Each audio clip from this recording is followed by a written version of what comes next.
Hello, police station. ഞാൻ സുമംഗലി കല്യാണ മണ്ഡപത്തിൽ നിന്ന് വിളിക്കാണ് സാർ. ജയിലിൽ ചാടിയ രാഘവൻ ഇവിടെ എത്തിയിട്ടുണ്ട്. എത്രയും പെട്ടെന്ന് വന്നാൽ അവനെ പിടികൂടാം.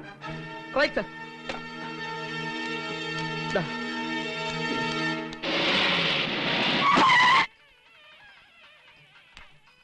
അവനാണ്, ആ തെണ്ടിയാണ് രാഘവന്റെ പെണ്ണ് കെട്ടാൻ ഇറങ്ങിയവൻ.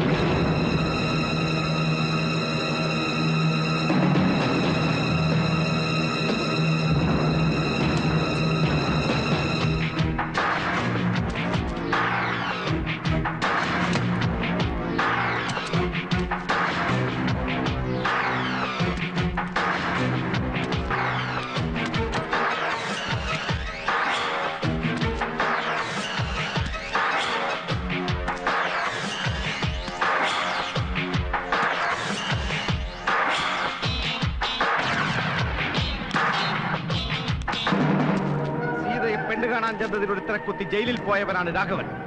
എന്റെ ആളുകൾ നിനക്ക് വാണിംഗ് തന്നിട്ടും നീ അത് മറികടന്ന് കല്യാണപ്പന്തൽ വരെ എത്തി. സീതയ്ക്ക് വേണ്ടി ജയിലും മറികടന്ന് ഞാനും ഇവിടെ എത്തി. നോക്ക് രാഘവ, ഞാനല്ല പിന്നെ ആരെതിർത്താലും ഈ കല്യാണം. നിർത്തണ പട്ടി, ആ താലി എടുക്കാൻ നിന്റെ കൈ ഞാൻ പൊക്കിക്കില്ലടാ.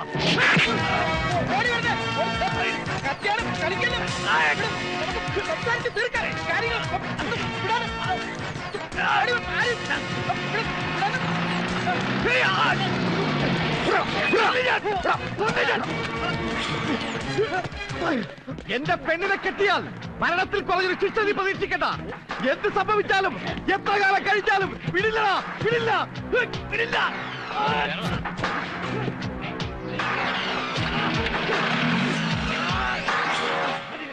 നീ എല്ലാ ആളെന്ന് പറയായിരുന്നില്ലേ? എന്നിട്ട് എന്ത് ചെയ്യാൻ? കല്യാണം മുടക്കാൻ അയാൾ വന്നത്, അതിന് ഞാൻ കൂട്ടുവയ്ക്കണമായിരുന്നോ? എന്തായാലും ആ തടസ്സം നീങ്ങിയല്ലോ. Lucky.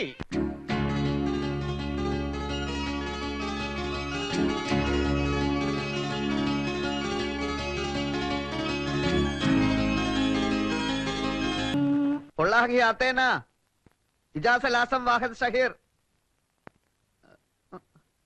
إنت ما في كلام كده أنا سوج خلاص قبل يومين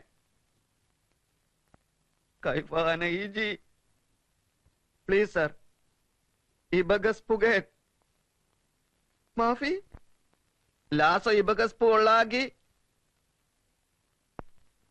okay sir okay sir, മാസലാമി.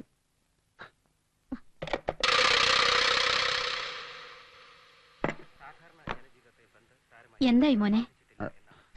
ഫോണിൽ കൂടിയുള്ള സംസാരമായതുകൊണ്ട് അറബിക്ക് എന്നെ തല്ലാൻ പറ്റിയില്ല. അപ്പൊ എന്ത് ചെയ്യും? ഇവിടെ ഇനി ഒന്നും ചെയ്യാനില്ല. മറ്റന്നാൾ ബോംബെ, പിറ്റേന്ന് രാവിലെ അബുദാബി. ഈ അറബികൾക്ക് മനസാക്ഷിയില്ലേ? കല്യാണം കഴിഞ്ഞ് 5 ദിവസം തികയുന്നതിന് മുമ്പ് നിന്നോട് അങ്ങോട്ട് ചെല്ലാൻ പറയാൻ. അറബികൾക്ക് നല്ലോണം മനസാക്ഷി ഉള്ളത് കൊണ്ടാണ് ലോകത്തിന്റെ നാനാഭാഗത്തുള്ള ഒരുപാട് ആളുകൾ ഇപ്പൊ കഞ്ഞി കുടിച്ച് കിടക്കുന്നത്. ഇവിടെ കഞ്ഞിയാങ്ക് വിളമ്പ്, നല്ല വിശപ്പ്.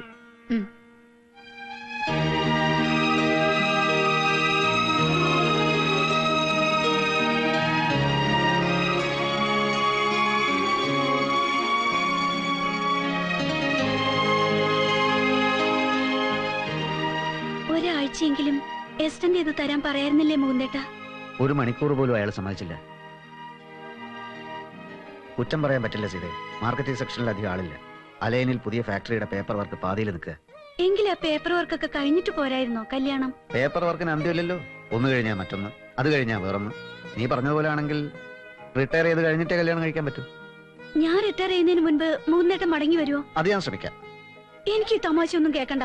പക്ഷെ എനിക്ക് നിന്റെ തമാശ കേട്ടേ പറ്റൂ സീതേ. ഈ കരളിന്റെ ഉള്ളൊന്ന് കീറിയാൽ അതിനകത്ത് ഗൾഫിലേക്ക് പോകാൻ തീരെ താല്പര്യമില്ലാത്തൊരു മുകുന്ദനെ സീതക്ക് കാണാം. പക്ഷെ എന്ത് ചെയ്യും? ഇനിയുമുണ്ട് ഒത്തിരി കടം, പിന്നെ സ്വപ്നയുടെ അസുഖം, തുണയുടെ പിടുത്തം, എല്ലാം കൂടി മാനേജ് ചെയ്യാൻ പറ്റുന്ന ഒരു ജോലി ഇവിടെ തന്നെ കിട്ടിയിരുന്നെങ്കിൽ. പ്രശ്നങ്ങളൊന്നും മനസ്സിലാവാഞ്ഞിട്ടല്ല. ഞാൻ ഈ വീട്ടിൽ വന്ന് കയറിയിട്ട് 2 ദിവസം പോലും കഴിഞ്ഞില്ല. അമ്മയും അനിയത്തിമാരെയും ഒക്കെ ശരിക്കൊന്ന് പരിചയപ്പെടുക പോലും ചെയ്യുന്നതിന് മുൻപ് മുകുന്ദേട്ടൻ പോയാൽ. ഓ, അതാണോ പ്രോബ്ലം? അമ്മേ, സ്വപ്നേ, എല്ലാരും ഒന്ന് വേഗം വരൂ. എന്തിനാ അവരെ വിളിക്കുന്നത്?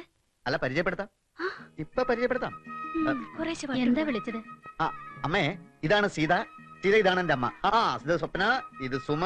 എല്ലാരും തമ്മിലൊന്ന് പരിചയപ്പെടൂ, അല്ലെങ്കിൽ അമ്മ അടുത്തോട്ട് ഒന്ന് ശക്തമായിട്ടൊന്ന് പരിചയപ്പെടൂ. പരിചയപ്പെടാനോ? അതെ, ശരിക്കൊന്ന് പരിചയപ്പെടാൻ വേണമെങ്കിൽ കെട്ടിപ്പിടിച്ചൊക്കെ ഒന്ന് പരിചയപ്പെട്ടോളൂ. സത്യം പറയാമേ, അമ്മയുടെ മോൻ എത്ര നാൾ ഭ്രാന്താശുപത്രിയിൽ കിടന്നു. മൂന്നേട്ടന് പറ്റിയ ആളെ തന്നെ കിട്ടിയിരിക്കുന്നത്. പക്ഷെ എനിക്ക് ഭ്രാന്തില്ല.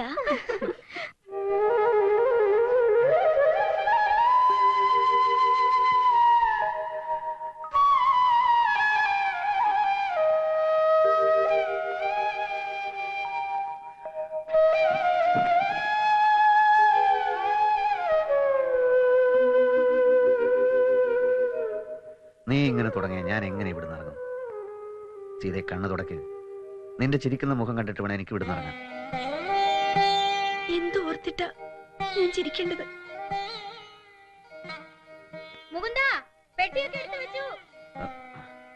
വാ, തൽക്കാലം കണ്ണു തുടക്ക്. ഞാൻ പോയി കഴിഞ്ഞിട്ട് തിരിച്ചു വന്ന് വാതിലടച്ച് ഇഷ്ടം പോലെ കരയാലോ. എന്റെ ഒരു സമാധാനത്തിന് ഒരു പ്രാവശ്യം ഒന്ന് ചിരിച്ചൂടെ?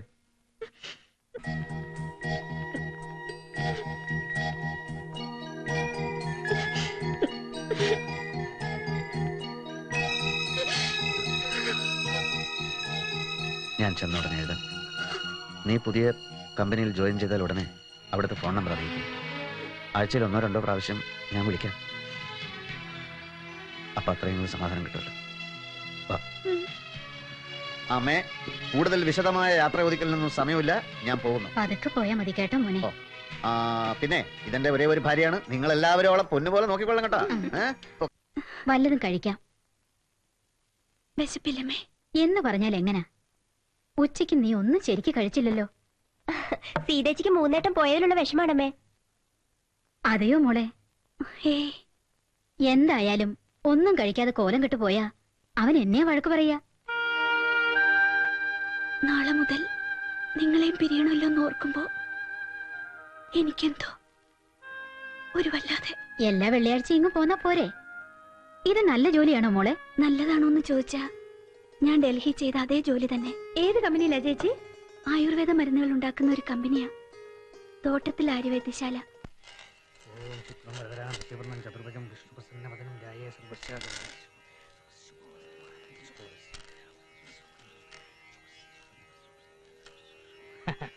മുതലാളി, ശുക്രൻ ഉച്ചത്തില ഇറങ്ങാൻ പറ്റിയ സമയ.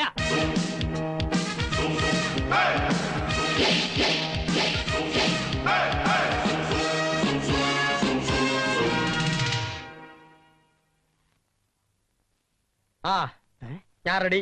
ഇനി പൂജ മാത്രമേ ബാക്കിയുള്ളൂ. എന്റെ ഈശ്വര, ചതിച്ചോ? എന്ത് പറ്റിയടോ? ഇന്ന് തിങ്കളാഴ്ചയല്ലേ?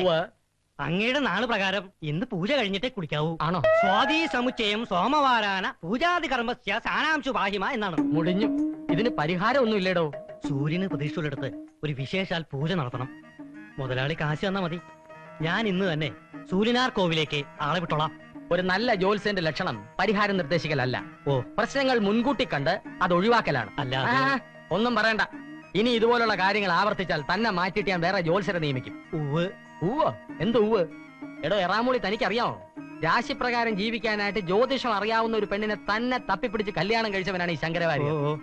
എന്റെ ശ്രീദേവി ഉണ്ടായിരുന്ന കാലത്ത് ഇങ്ങനൊരു പിഴവും സംഭവിച്ചിട്ടില്ല. ഫോൺ എടുക്കാമോ? ഗോചരവശാൽ എങ്ങനെ? ശുഭമോ അശുഭമോ?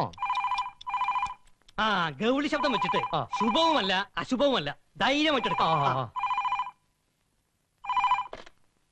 തോട്ടത്തിൽ Arya Vaidya Sala MD Sankara Warrier speaking. സ്വാമിയാണോ? ഫാക്ടറിന്നാ. ദശമൂരാഷ്ടത്തിന്റെ പിപ്പല്യാസവത്തിന്റെ load കോയമ്പത്തൂർക്ക് അയക്കട്ടെ എന്ന്. ഒരു നമ്പർ പറയൂ. 1,20,212. ഒറ്റ നമ്പർ പറയൂ. 9. 10, 20, 30. ഒരാഴ്ച കൂടി കഴിയട്ടെ എന്ന് പറ. ഒരാഴ്ച കൂടി കഴിയട്ടെ. ഞാൻ പറഞ്ഞിട്ട് ലോഡ് അയച്ചാ മതി. ഭക്ഷണം എടുത്തു വെച്ചിട്ടുണ്ട്. ഇന്ന് എന്തൊക്കെയാണ് വിഭവങ്ങൾ സരോജിനി അമ്മേ? ഇഡ്ഡലി, കറി, മുളകുപൊടിയും ഉരുളക്കിഴങ്ങ് സ്റ്റൂവും.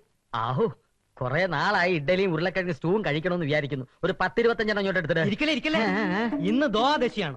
പ്രഭാത ഭക്ഷണം പാടില്ലാന്നുണ്ട്. ഓ, അത് ശരി, ഞാൻ ഓർത്തില്ല. എല്ലായിടത്തും ഫ്രിഡ്ജ് വെച്ചേക്ക്, ഞാൻ ഉച്ചയ്ക്ക് വന്നിട്ട് കഴിച്ചോളാം. അല്ല, ഉച്ചക്ക് ഗോതമ്പാഹാരമേ പാടുന്നുണ്ട്.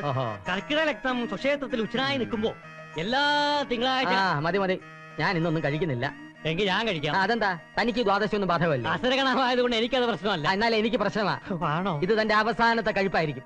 ഞാൻ ഇറങ്ങുക. മുതലാളി അയ്യോ പുറകിന് വിളിച്ചു. അമേരിക്കയിൽ നിന്ന് മോള് വിളിച്ച എന്തോ പറയണം. അവിടെ തന്ത ചത്തുപോയി എന്ന് പറ. ആ. എടി രാത്രി വിളിക്കാൻ പറയടി. ഉം. ഇന്ത്യൻ സമയം 9:30.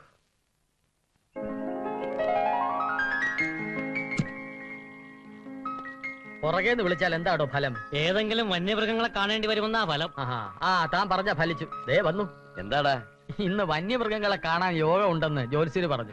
കോളേജിൽ വെച്ച് തന്നെ ജിറാഫ് സുമാരനല്ലേ വിളിച്ചിരുന്നത്. ഒരു കാലം. പിന്നെ എന്തൊക്കെയുണ്ടോ വിശേഷങ്ങൾ? Happy news. അതല്ലടോ, ആ, ഹെർബൽ പ്ലാന്റേഷനുമായുള്ള കേസ് ആ. നമുക്ക് അനുകൂലമായി വിധിയായി. അങ്ങനെ സ്ഥിരമായി കേസുകൾ ജയിക്കുന്നോണ്ടാണല്ലോ എന്നെ തന്റെ പെർമനന്റ് ലീഗൽ അഡ്വൈസറായി നിയമിച്ചിരിക്കുന്നത്. എന്നെ തന്റേതെന്ന് പറയടോ. എന്നെ തന്റേത്. താൻ കാറി കയറി. നോനോ, ഞാൻ കോർട്ടിലേക്കാ. ആ. നമുക്ക് വൈകുന്നേരം ക്ലബിൽ വെക്കാം. ശരി ശരി. ഡ്രൈവർ വിളിയടോ. ഇന്ദ്രദാസേ.